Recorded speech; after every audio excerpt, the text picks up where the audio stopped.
Have you ever seen somebody who had authority use that authority well? It's easy to remember the times when we know people who had authority who used it poorly. Sometime around 1995, I was working in research and development in Cleveland, and we were working on a new type of control system for residential forced air heating systems. We had developed the technology in the laboratory, and we were ready to install several systems in various parts of the country and run them in the homes of real people, collect data on their operation and see how they worked, you know. One of the homes in which our system would be installed belonged to an executive of a major furnace corporation that I won't name here, but that corporation was one of our industry partners. Everything was proceeding on schedule and under budget until we were within a week or two of the installation. We had, my technician and I, we had our plane tickets in our hands, back when they actually printed plane tickets. The equipment was already on site. The homeowners were ready. The homeowners had signed off on everything, but everything got jammed up. You see, when our lawyers couldn't agree with their company lawyers over who was liable for what. As engineers, it was completely out of our hands. All we could do was watch as faxes and emails went back and forth, arguing between our lawyers and our partners' lawyers, until our vice president, who oversaw the entire research department, stepped in. One day in the middle of this impasse, he stopped in and asked why nothing was happening. So we told him. By the next day, contracts had been completed, they had been signed, the project was back on track. And when I asked my manager what happened, he said that our VP had picked up the phone and called their VP, and when they hung up the phone, they each picked up the phone again and called their respective legal departments and just said, get it done. And it got done. Poof, just like that. I've always remembered that story because it reminds me that a key responsibility of leaders is to work for and to serve their subordinates. You see, our vice president rarely involved himself in the daily affairs of his engineers. But he reminded us that when we really needed his authority, he worked for us. By virtue of his position and title and authority, he could get things done that we couldn't hope to. We had no ability at all to argue with the lawyers and the legal team or to overcome their objections and their concerns. But all he needed to do was to tell them to get it done. And it was done. In each of our scriptures today, we see different types of godly leadership. In each of those types, we can learn something that we can apply to our lives at church and at home and in our schools and in our workplaces. We begin at home. We begin in Proverbs chapter 31, which incidentally, before we read it, Proverbs 31 is the one chapter in the Bible that we know for certain was written by a woman. Proverbs 31:1 says that these words are the sayings of King Lemuel, an inspired utterance his mother taught him. And so even though King Lemuel was the one responsible for putting words on paper or papyrus or whatever it is that they wrote on, he made sure that everyone knew that these were not his words, but his mother's words. So we continue reading in Proverbs 31, verse 10. where it says, "A wife of noble character who can find? She is worth far more than rubies. Her husband has full confidence in her and lacks nothing of value. She brings him good, not harm, all the days of her life. She selects wool and flax and works with eager hands. She is like the merchant ships, bringing her food from afar. She gets up while it's still night. She provides food for her family and portions for her female servants. She considers a field and buys it, and out of her earnings she plants a vineyard.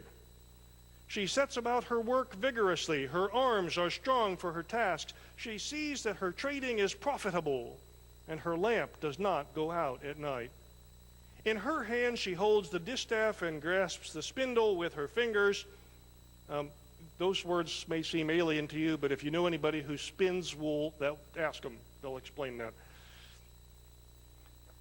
"She opens her arms to the poor and extends her hands to the needy. When it snows, she has no fear for her household, for all of them are clothed in scarlet. She makes covering for her bed.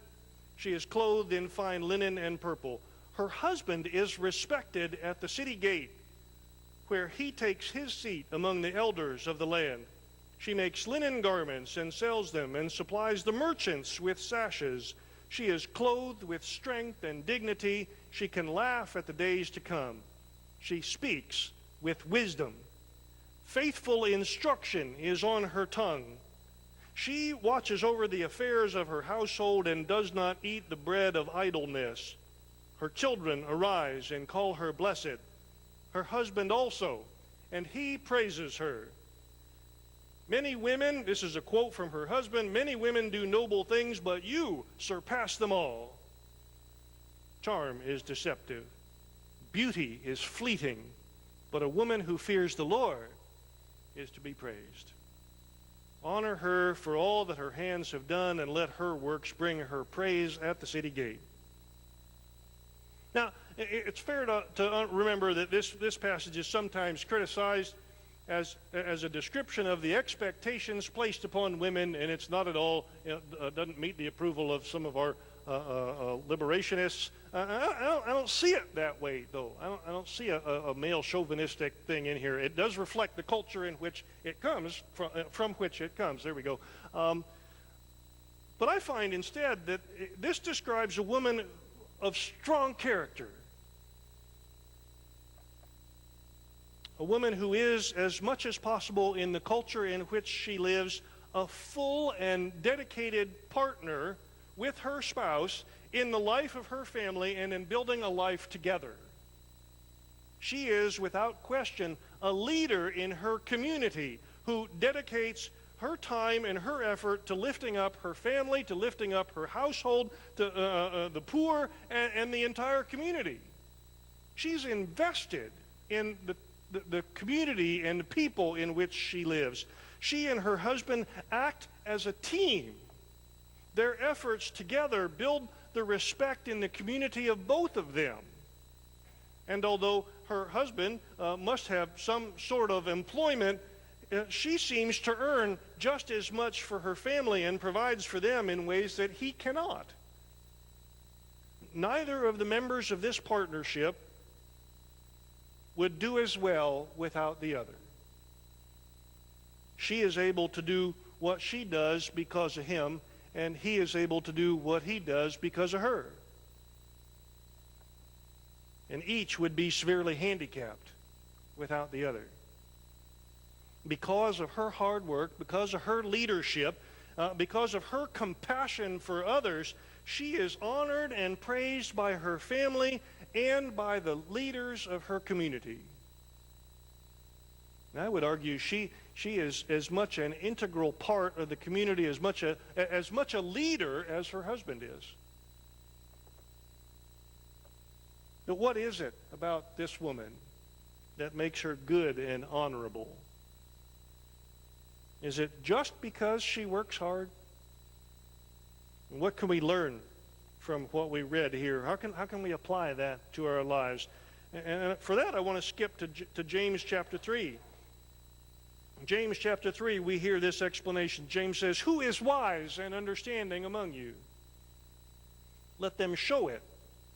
by their good life, by deeds done in the humility that comes from wisdom.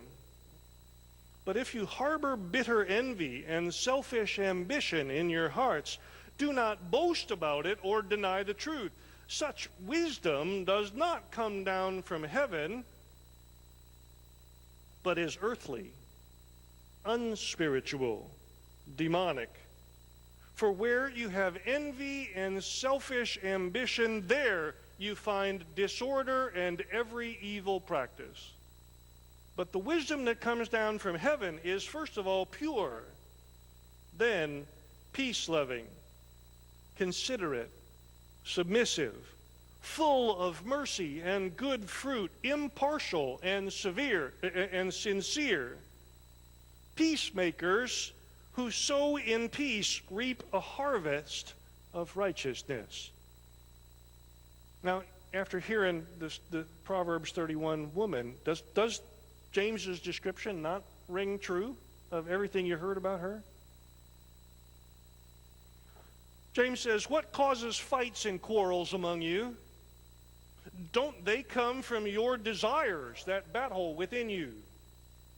You desire, but you do not have, and so you kill. You covet, but you can't get what you want, and so you quarrel and fight. You do not have because you do not ask God.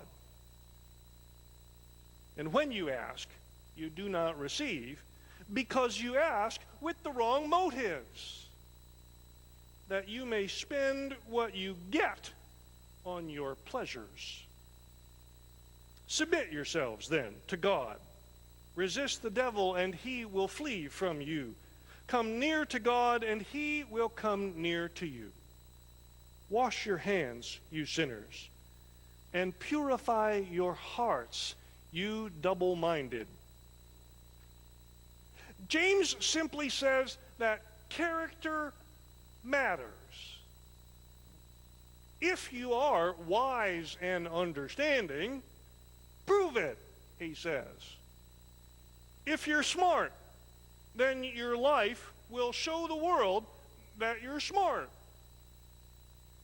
The way that you live, the deeds that you do, the friends that you keep, the actions that you take, the humility that you show in your interactions with others, that is the proof that the world will witness.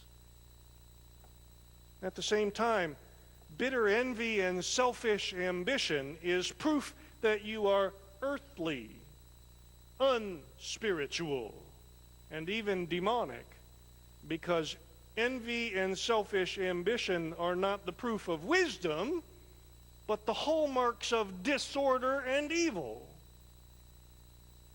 In contrast, the wisdom that comes from God is pure, peace-loving, considerate, submissive, merciful, impartial, sincere, and full of good fruit. It's the peacemakers, James says, who produce great harvest of righteousness in the lives of others. Fights and quarrels are the results of conflicting human desires. Our desires, our greed, our covetousness drive us toward evil and violence and death. We claim that God doesn't hear our prayers, but James says the real reason our prayers go unanswered is that we ask with the wrong motives. God to give us stuff so that we can spend what he gives us for our own pleasure, and not for the things of God, and not for things that advance the cause of God's kingdom. James says God's not going to answer a prayer that says, God, I'd really like a raise this year so I can make payments on my new BMW. That's not going to answer. God's not going to answer a prayer that says, God, I'd like to have a raise this year because we really would like to put a hot tub on the back deck. You pray those kind of prayers, and then don't complain God doesn't answer your prayers, because God's not going to answer prayers like that.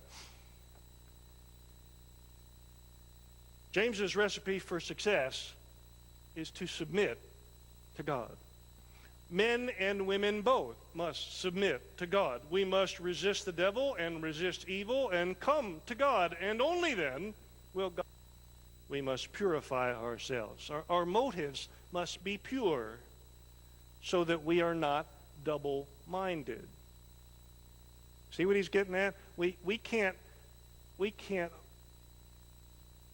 want God to bless us so that we can buy more pleasurable stuff and want God to bless us so we can do more good stuff for God. And James says you can't have it both ways.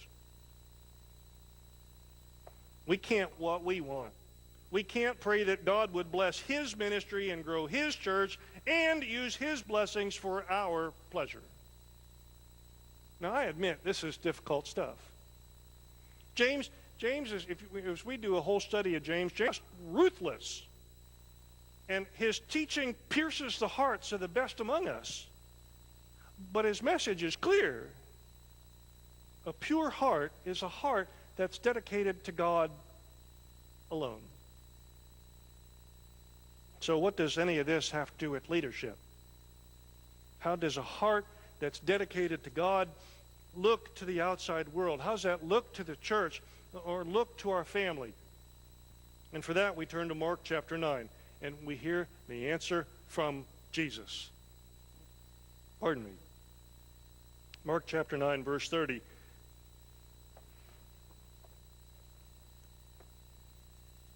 They left that place. They passed through Galilee. Jesus didn't want anyone to know where they were because he was teaching his disciples. He said to them, "The Son of Man is going to be betrayed into the hands of men.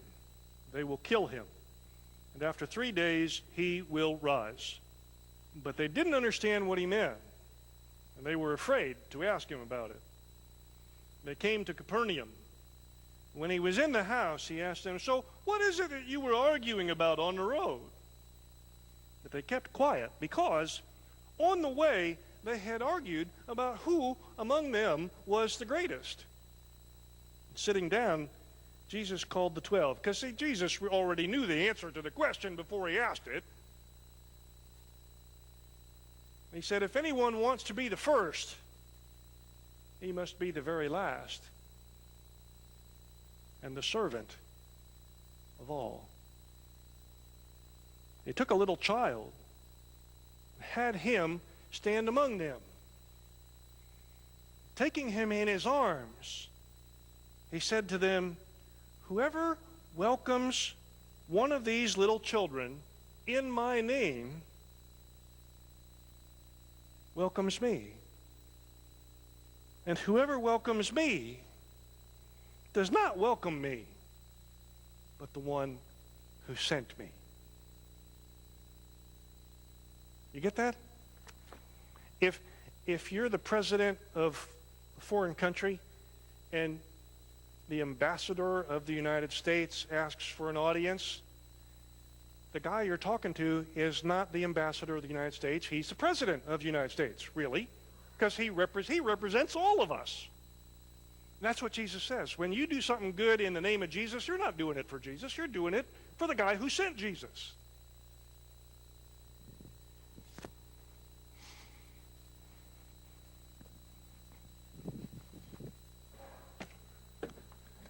Jesus says that the hallmark of true, humble, peace-loving, pure, godly leadership is servanthood.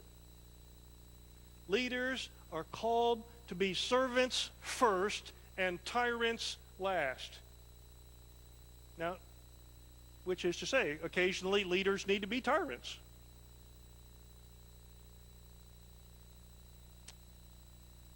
But we're called to be servants first and tyrants last. These things are things that reveal our character, ladies and gentlemen. King David, as great as he was, King David fell when he considered his desires ahead of Uriah's desires. but also ahead of the needs of Bathsheba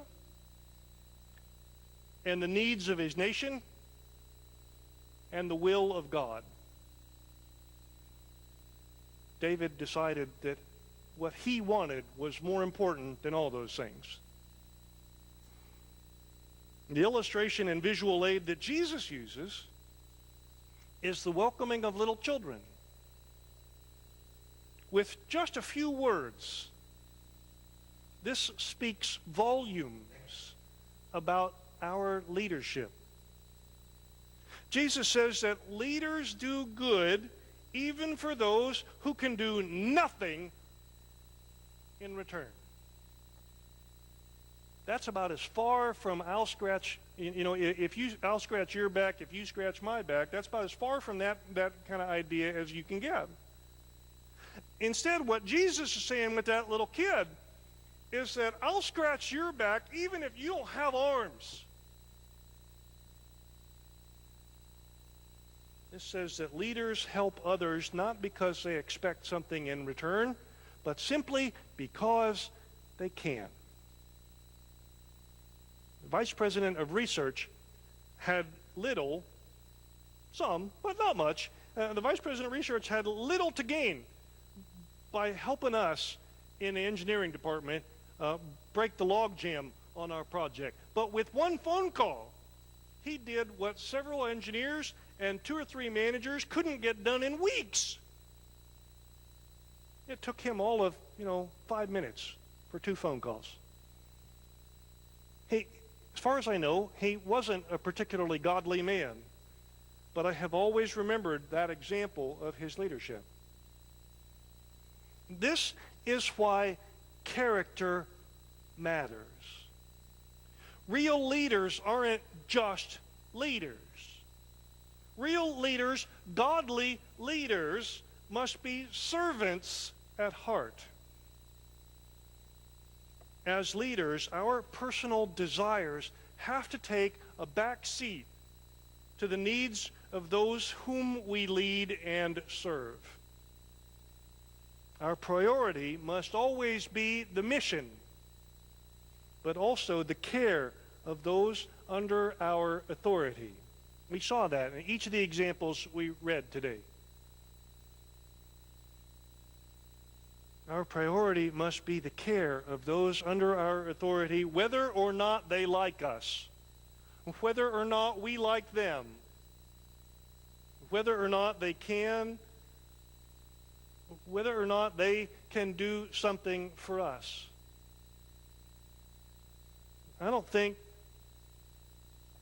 want you to think that you get off the hook because you don't have leader next to your name somewhere.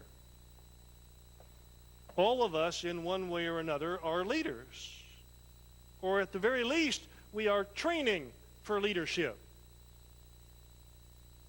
All of us, at one time or another, find ourselves to be responsible for other people. We teach Sunday school, we parent children, we babysit, and so on. Many of us are what the military, when I took classes as a non-commissioned officer, many of us are what the military refers to as unofficial leaders or back channel leaders. We are people who others look up to and respect simply because we're older or because we've done our jobs longer than they have. When you've been doing the same thing for even 10 years, the guys that got hired a year ago, when they get stuck, who are they going to ask? They're going to ask the guys who've been around longer. And the guys that been there for 10 years, when they get stuck, they're going to ask, we're going right to the corner office where the guy had done that for 20, 30 years, because he's done that before. Even the things that get you stuck, he's done that before. They've done that before. We are the people others look up to because we're known to be honest, or we're known to be diligent in our work. Leadership doesn't have to come with an official title of some kind. All of us are leaders, and all of us must lead with a servant's heart, because character matters. Let's pray. Dear Lord Jesus, our prayer is that we might learn a lesson from you, to lead like Jesus, to have the humility to be the servant of the people we serve. Amen.